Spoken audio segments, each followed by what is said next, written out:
The fluorescent lights of the 24/7 diner hummed a lonely, constant note. For Maya working the graveyard shift, it was the soundtrack of her life. It blended with the clatter of ceramic mugs, the hiss of the coffee machine, and the low murmur of the one or two patrons who drifted in after midnight. She was 20, with eyes that saw more than they let on, and a stillness that people often mistook for shyness. It wasn't shyness. It was observation. They came in for the first time on a Tuesday. The bell above the door chimed, a cheerful sound that felt wrong the moment she saw them. He entered first, a man in a crisp, dark jacket, his posture ramrod straight. He scanned the near-empty diner, not like a customer looking for a seat, but like a predator surveying its territory. His eyes, cold and flat, settled on the corner booth, the one with a clear view of the door and no blind spots. He gestured for the woman to follow. She was a ghost at his heels. Her shoulders were hunched, her gaze fixed on the worn linoleum floor. She slid into the booth first, pressing herself against the vinyl as if trying to disappear into it. He sat opposite, boxing her in. Maya grabbed two menus, the plastic covers slick under her fingers, and walked over. "Welcome to the Beacon," she said, her voice practiced and neutral. "Coffee?" "Two," the man said, his voice clipped. He didn't look at her. He was watching the woman. "Black for me. For her. Cream and 2 sugars." He answered before the woman could even lift her head. Maya's eyes flickered to the woman. Her hair, a pale blonde, was pulled back so tightly it seemed to stretch the skin at her temples. She gave a small, jerky nod, her eyes darting from the man to the tabletop and back again. Maya felt a cold knot tighten in her stomach. It was the kind of feeling she'd learned to trust. She brought the coffee. His hand was already on the table, fingers drumming a silent, impatient rhythm. As the woman reached for her mug, her sleeve slid back a fraction of an inch. On the inside of her wrist, a faint yellowish-purple mark bloomed against her pale skin. It was gone in a second as she pulled her sleeve down, but Maya had seen it. The man's drumming stopped. His gaze sharpened on the woman's hand, a look of grim ownership. "Drink your coffee, Lena," he said, his voice soft but edged with steel. Lena. The name didn't fit the frightened creature huddled in the booth. Maya retreated behind the counter, her hands busy wiping down a surface that was already clean. She watched them in the reflection of the stainless steel coffee urn. They didn't speak. He just watched her, and she just drank, her movements small and terrified. They paid in cash. He did, peeling a crisp 20 from a thick money clip, and left as silently as they came. The cheerful bell seemed to mock their departure. Maya stood at the counter long after they were gone. The image of that small, discolored patch of skin burned into her mind. A week later, they were back. Same time, same booth, same order. 2 coffees, black for me, cream, and 2 sugars for her. This time, Maya was ready.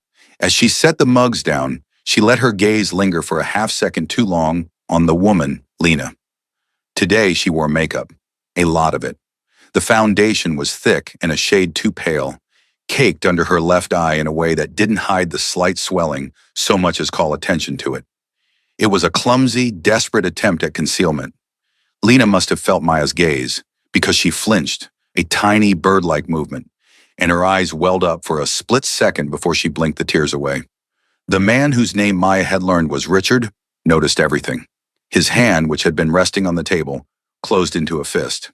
"Is there a problem?" he asked. His voice was dangerously quiet. Maya's heart hammered against her ribs. "No, sir," she said, her own voice miraculously steady. "Just wondering if you folks wanted to see a menu tonight." "We're fine," he snapped, dismissing her.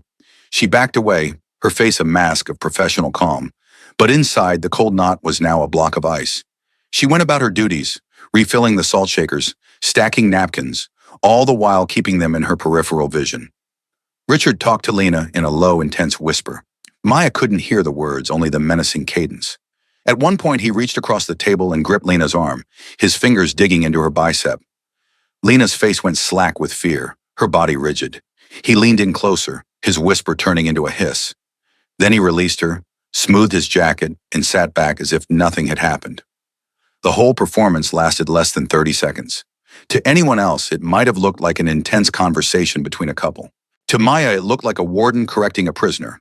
When they left, Richard again paid with a bill from his fat money clip, his cold eyes brushing over Maya as if she were a piece of furniture. He didn't leave a tip. He never did.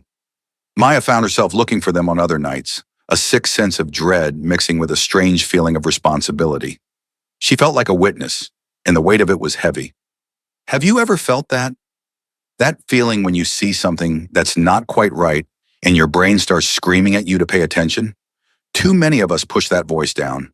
We tell ourselves it's not our business. But what if it is?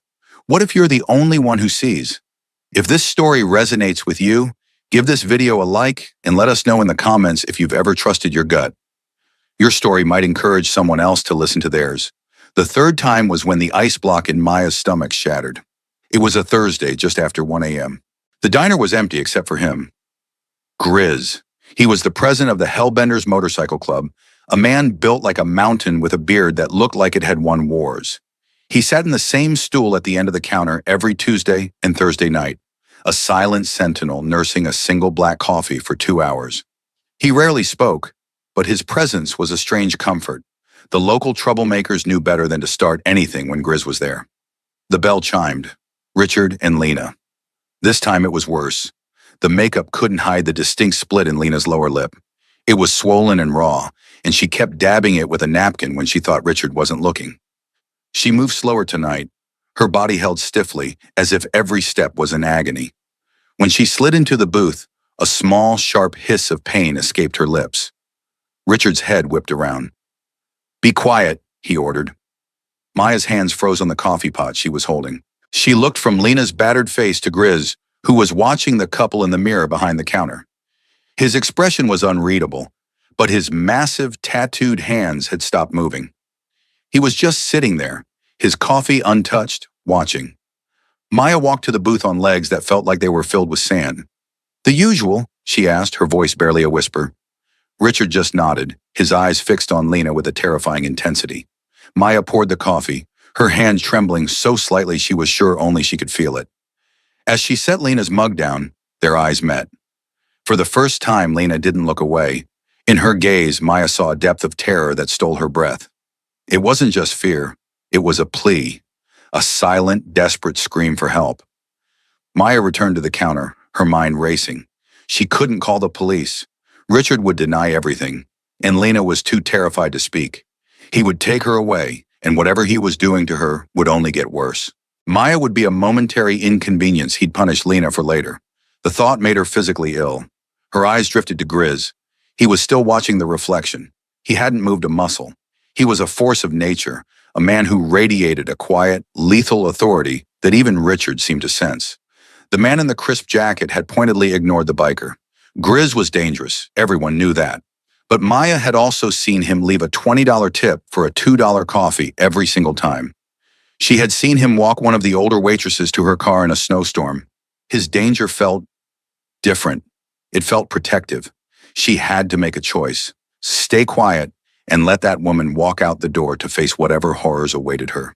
Or speak up and risk everything.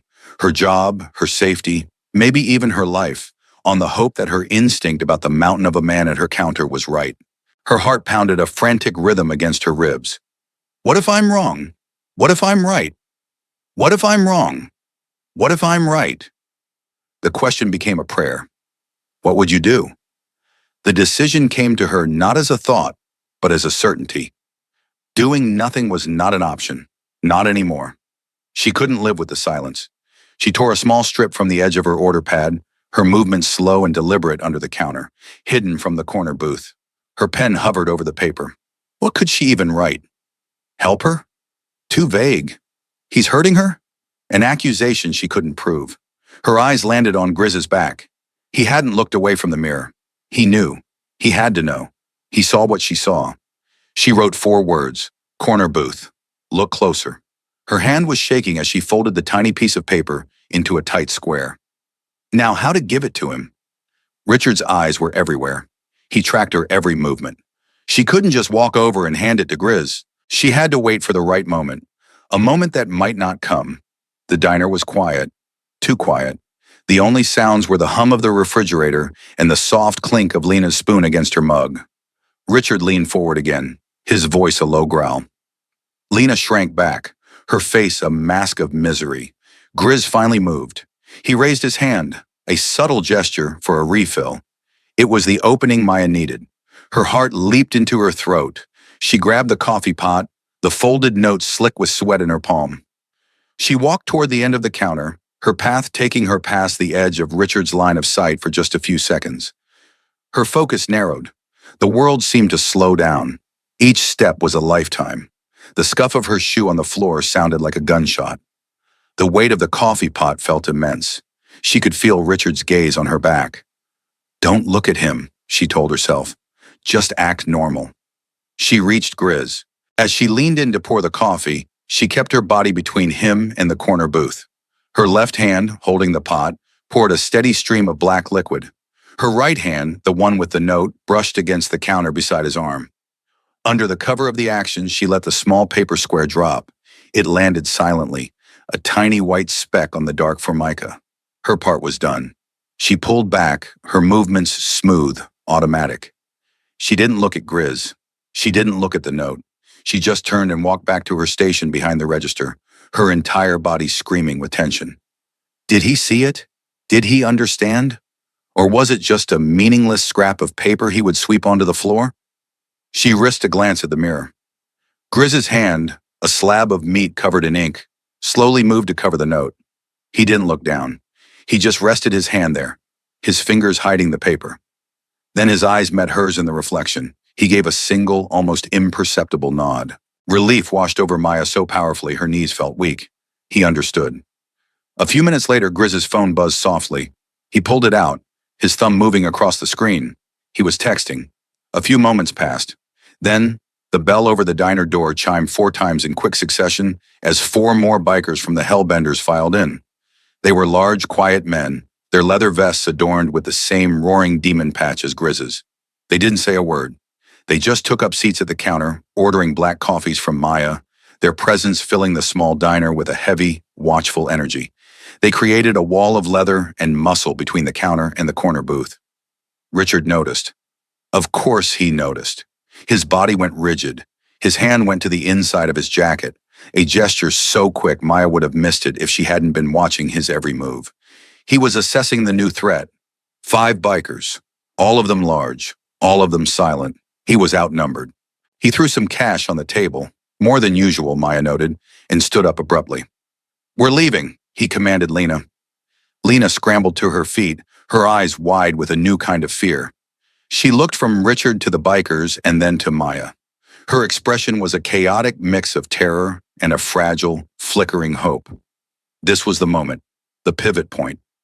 Lena started for the door, with Richard a half step behind her, his hand on the small of her back, guiding her like livestock.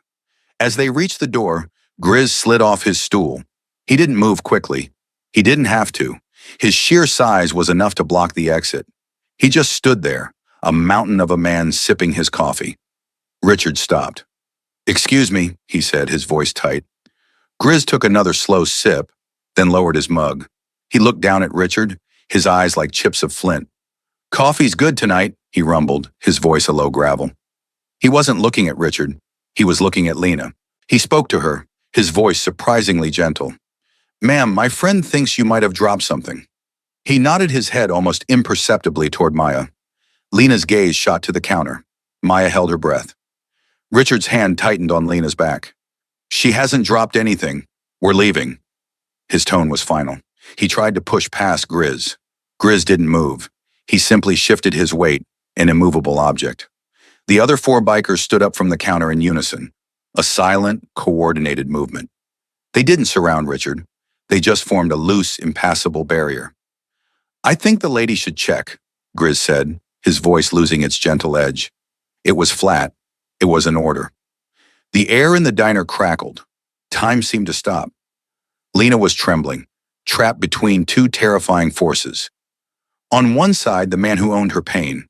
On the other, a wall of strangers offering an unknown future. For a long second, she just stood there, paralyzed. Then she did the bravest thing Maya had ever seen. She took one small, shaky step away from Richard. It was all the bikers needed. Richard's face contorted in a snarl of fury. His hand darted inside his jacket again, but he was too slow. 2 of the bikers moved with a speed that was shocking for their size. One grabbed Richard's arm, wrenching it behind his back with a sickening crack of bone. The other spun him around and slammed him against the glass of the door. Hard. A spider web of cracks appeared in the pane. It was brutal. It was efficient. It was over in 3 seconds. Grizz stepped toward Lena, who was frozen in place, staring at the scene with wide, unblinking eyes. He put himself between her and the sight of Richard being subdued. "It's all right now," Grizz said softly. "You're safe." And then, the dam broke.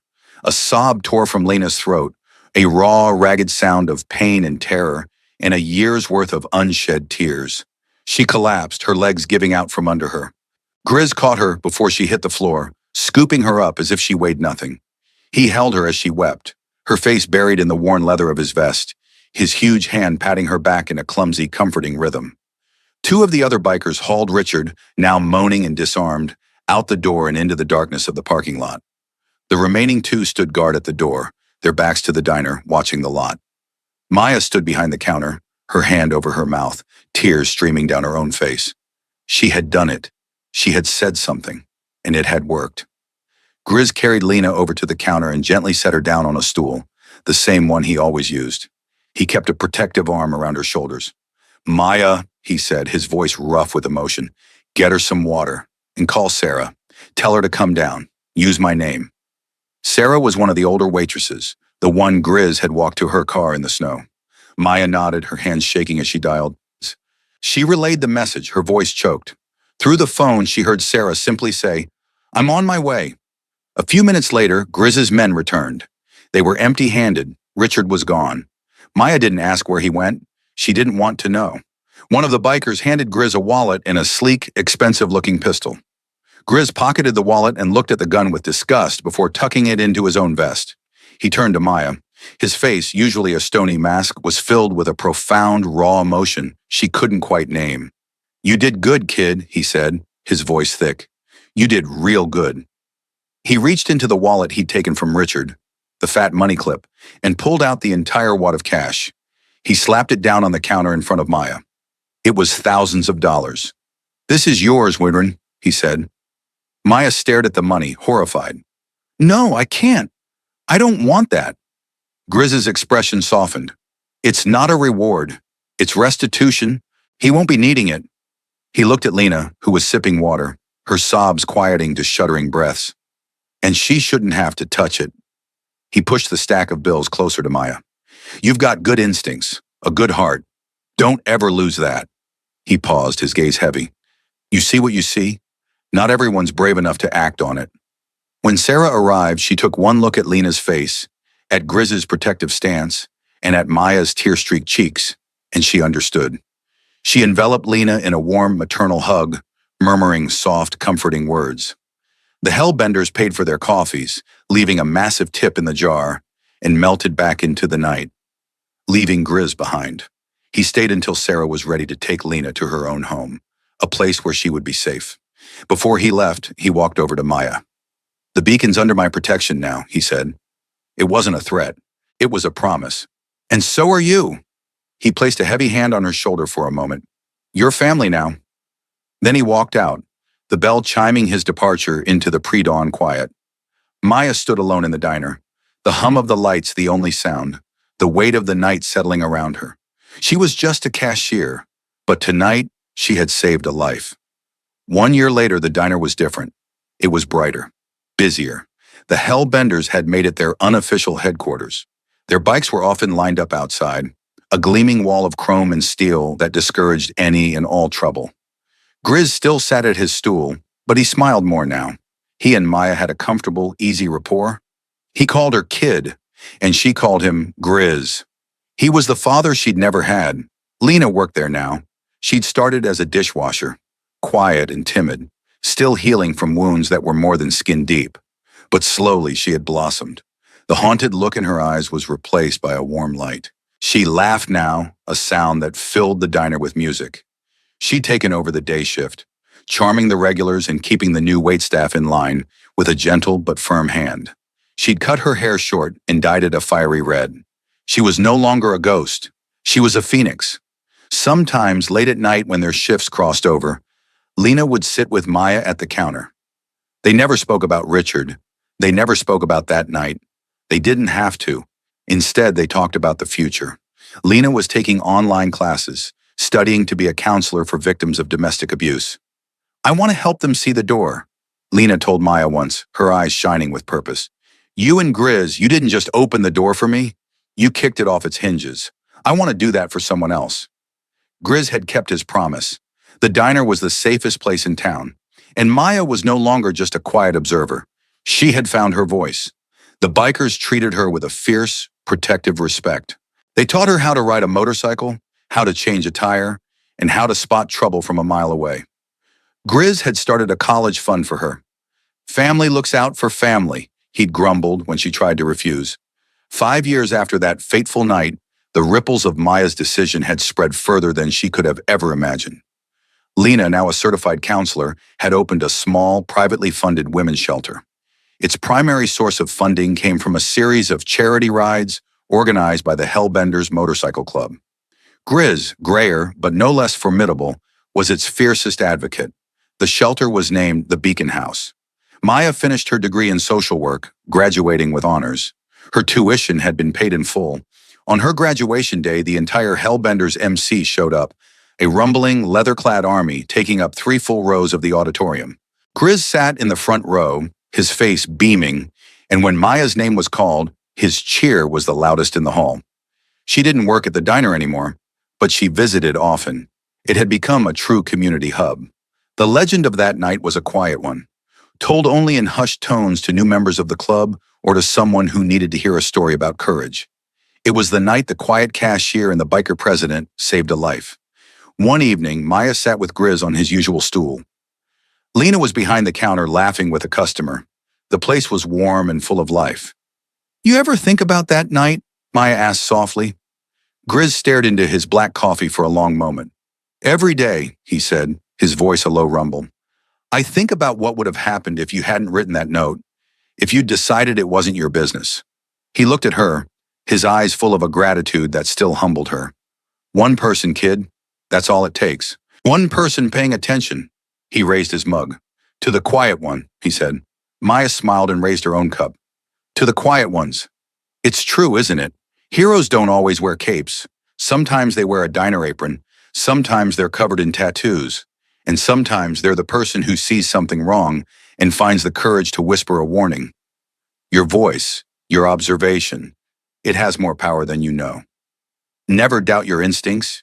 You might just be the person someone is desperately praying for. If this story of everyday heroism touched you, please share it with someone who needs to hear it. Subscribe for more stories that remind us of the power we all hold, and comment below. What's a time you noticed something no one else did? Let's celebrate the heroes who are all around us, just waiting for their moment.